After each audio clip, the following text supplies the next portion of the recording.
Hello बच्चों, अब हम करेंगे question number 14। Answer the following in yes और नो। यस और नो में आपको आंसर देना है। तो सबसे पहले इसका फर्स्ट पार्ट हम रीड करेंगे। Can isosceles triangle be a right triangle?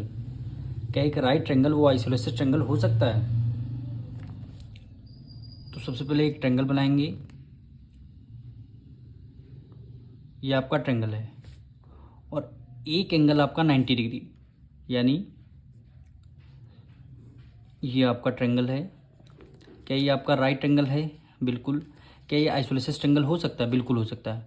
Isosceles triangle कौन से एंगल हो जिनके टू साइड्स आपस में क्या होती हैं? इक्वल होती हैं। टू साइड्स आपस में इक्वल होती हैं तो वो एंगल क्या होते हैं? Isosceles triangle.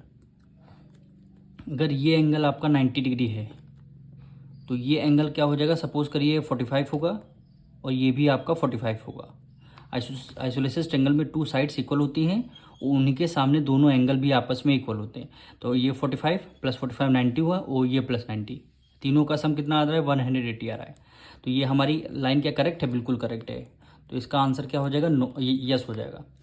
राइट ट्रायंगल एक आइसोलेसिस ट्रायंगल हो सकता है, जो हमने प्रूव कर दिया। अब इसका सेकंड पार्ट देखिए। Can a right triangle be a scalene triangle? क्या एक स्केलन ट्रायंगल राइट ट्रायंगल हो सकता है? देखिए कैसे। ये हमने राइट ट्रायंगल एक बना दिया। ये हमने राइट ट्रायंगल एक बना दिया। ये हमारा एक राइट एंगल कह रहा है 90 डिग्री है, क्योंकि राइट एंगल कह रहा है। ये राइट एंगल हमेशा एक 90 डिग्री होता है, तो यहाँ पे हमने 90 डिग्री। स्केलन ट्रायंगल का मतलब समझ रहे हैं? तीनों साइड्स इक्वल नहीं होंगी, यानी ये भी साइड, ये साइड, तीनों साइड्स अलग अलग होंगी। तो ये अगर 90 हुआ तो ये हमारा कितना हो जाएगा? 30 डिग्री ले लेते हैं, इसको हम ले लेते हैं 60 डिग्री। ठीक, इसको 60 डिग्री, यानी तीनों एंगल हमारे डिफरेंट है, पर सम कितना आ रहा है? 180 आ रहा है। 60 प्लस 30 90, 90 प्लस 90 180। तो ये हमारी स्टेटमेंट क्या हो जाएगी? राइट हो जाएगी। तो यहाँ पे लिख देंगे यस, यहाँ पे लिख देंगे यस। इसके ये क्या हुआ? सेकंड पार्ट का डायग्राम है। थर्ड पार्ट देखिए। Can a right triangle be an equilateral triangle? Right triangle, ये आपका राइट ट्रायंगल ले लीजिए। ये देखिए,